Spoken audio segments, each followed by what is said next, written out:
ঝটপট কিভাবে ডিম রান্না করতে হয় সেই রেসিপিটা আপনাদের সাথে শেয়ার করছি। আমার মাকে দেখতাম হঠাৎ করে বাসায় মেহমান আসলে বা সকালে আমরা যখন স্কুলে যেতাম তখন ঝটপট করে কিভাবে ডিম রান্না করতো।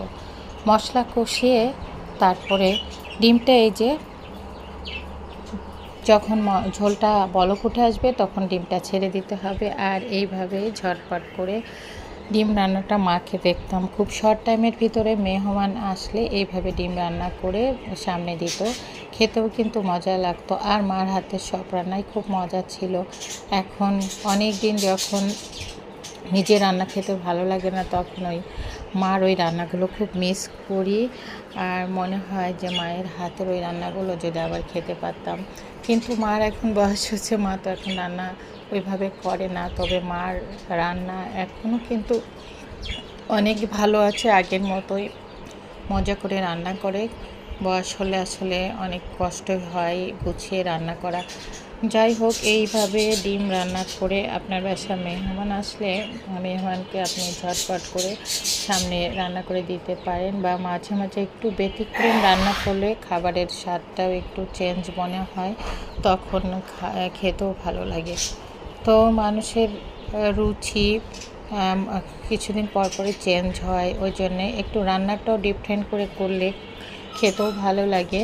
তো এই যে ঝটপট ডিম রান্না করলাম, দেখতে ডিমটা কেমন লোড হলো। তো এই যে ডিম ভেঙে দিচ্ছি। তো এইভাবে ডিম রান্না করলে ডিমটা খারাপ হয় না, খেতে অনেক মজাই হয়। এবার যারা এভাবে ডিম রান্না কখনো করেননি একবার হলে ট্রাই করে দেখেন।